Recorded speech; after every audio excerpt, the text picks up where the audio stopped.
world in one country. Thunderstorms and sunshine, tastes, smells, sounds and sights, and don't forget the wines. Forests, off-road trails, silent Karoo nights. Music in diverse tongues, but where the smiles all mean the same thing. Colors, simple black and white too. Come and explore South Africa. A roaming ground of similarities, a cultural tapestry of opposites, an untiring energy, day or night. First class or rural shebeen, desolate and bustling. It's Latitude, so cast your mind out, stretch your arms open, embrace and explore South Africa. Our broad and often unique environment provides visitors, both domestic and international, with the opportunity to immerse themselves in our history and natural surroundings. In South Africa, we provide an experiential journey, setting us apart from any other destination in the world. How we deliver on our objective to be a top 20 global destination is only achievable if we unlock the potential that already exists.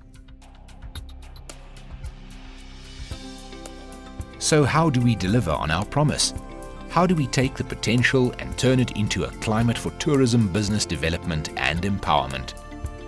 Our geographic vastness directly affects the travel and tourism industry in South Africa, which is characterized by a high number of small, medium and micro players. They are a vital cog in the socio-economic growth of this country and are relatively easy for entrepreneurs to start a business or small operation. These small enterprises are extremely valuable to the South African tourism economy, as they deliver a set of highly diverse and customized experiences that larger enterprises find difficult to offer.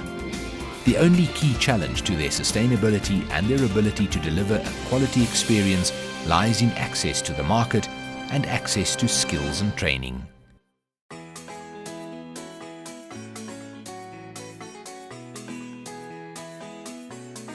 Every industry is driven by supply and demand.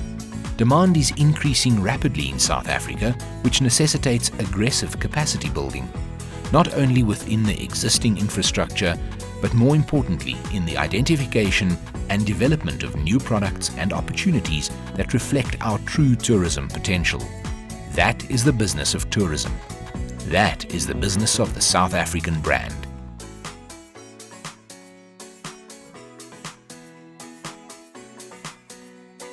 The task of living this vision is massive. It calls for the collective support of stakeholders who stand to benefit from the resultant revenue and job creation benefits. If you want to get to know the place where you come from, if you want to find out more about the space that you inhabit, if you want to find splendor and enjoy the dawns that we wake up to and the dusks that we say goodnight to, then come and explore South Africa.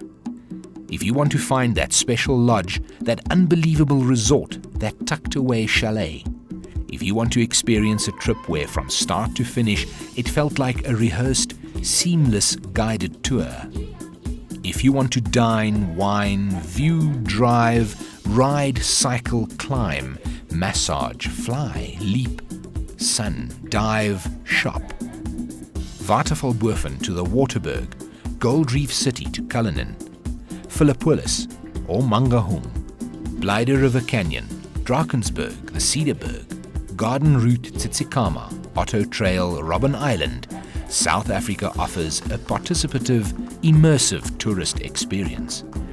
And that is where our potential for growth lies.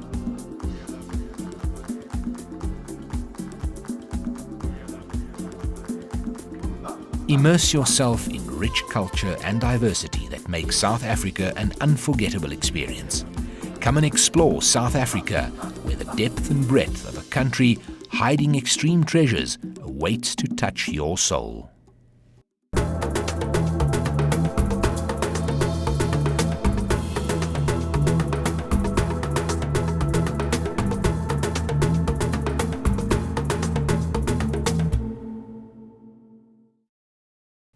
Salifou Sidduo, who's the CEO of the Tourism Enterprise Partnership, is with us now to get into some conversation about product development within the tourism space. Thanks so much, Salifou, for joining us today. Well, of course, growth of the sector as a whole is dependent on product development and then product owners actually coming to the party to leverage off the opportunity. What kind of interest are you seeing right now in terms of funding those that are willing to make investments in this space? Well, I think the area that investors have been looking at essentially is the hotel sector, and the overcapacity that was created as a result of 2010. We are starting to see that that overcapacity is now being absorbed, and investors are starting to show interest in additional development. I believe the recent HICA Hotel Investment Conference Africa that was organized, that took place in Durban recently, the rage apparently was investment, new investment that can be put into the tourism sector and the like.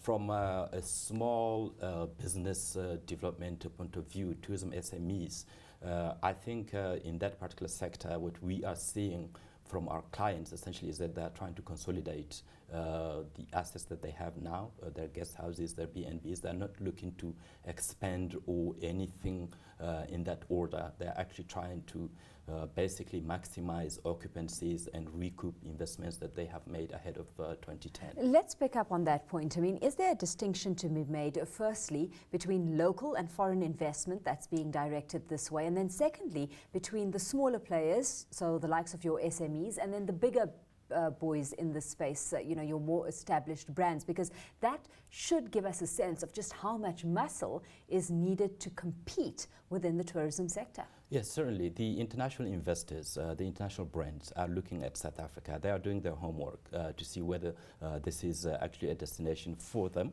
or not. On the other side, our own established brands, your Proteas, your City Lodges, your Southern Suns, they are looking northward. They are looking to basically pick up on the African story, the African growth story. So they are looking at specific markets where they would want to invest and develop hotels, develop properties, and be part and parcel of the growth of the continent that everyone is talking about. From a tourism SME point of view, like I've already indicated, really the trend that we are seeing among our members essentially is that they're really trying to now play catch up in terms of making sure that they maximize the assets that they have created as a result of 2010 and what have you. So it is very interesting what is happening out there. They're really trying, you say. How do you rate barriers to entry on a scale of 1 to 10? Barriers to entry at this point in time, I would put it at 6, 7, even 8, because there's people have perhaps now learned lessons in terms of not taking the tourism industry for granted. The hype, I think, is out of it. Don't think that because you can afford it, you will set up a 2 or 3 bedroom guest house or B&B and basically make something out of it. I don't think that it happens that way at all. It takes hard work. It takes a lot of marketing, and you also need to be able to identify who your target market is and identify strategies to access that target market. So let's unpack some of those strategies a little bit more, specifically when it comes to the product we're putting out there. I mean, we've got increasing attention being paid to Africa, and as the territory becomes a little less unknown, if we call it, we've got visitors increasingly wanting to immerse themselves in our culture, in our heritage, and that along with the traditional activities that we've often put on the table, the likes of your safari and your beach travels, etc. Have we been proactive enough, Salifou, in incorporating the former into both our marketing and our product development strategies? I believe that there's a lot more that can be done in the area of cultural tourism. which actually offers a great channel in terms of new experiences that international visitors can enjoy in this country. It is not something that has received a lot of attention in the past, in the sense that we used natural assets like our beaches, our game reserves as the main attraction. And then while someone is staying at the lodge enjoying a safari experience, you will throw in a cultural experience by way of calling community members to come and perform songs and dance for them to as entertainment. I think international visitors, as well as domestic visitors for that matter, are becoming increasingly sophisticated in terms of what they're looking for. They're looking to use tourism as a learning experience. Therefore, the communities that they visit, they go beyond the song and dance to actually try to get into the cultural nitty-gritty of those communities. And South Africa is very rich in terms of cultural diversity.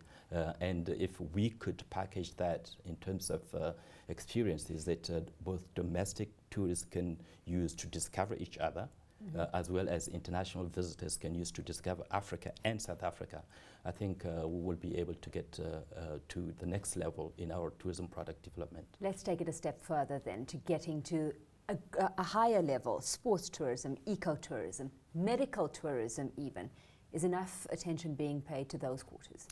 They certainly are becoming niche products, and medical tourism, for instance, is something that we are seeing becoming a trend. There are lots of East Africans, for instance, who would come to South Africa for one medical operation or the other, and after the operation they always, most of the time, they would have a recuperation period, which ultimately involves perhaps spending more time after the operation, or actually visiting some game reserves, basically a tourism experience linked to the medical visit. Let's talk about sustainability of business, because that's certainly a key issue. What are the prime problems and the problem areas you've identified working with smaller players in the industry that impedes the sustainability of operations? By and large, funding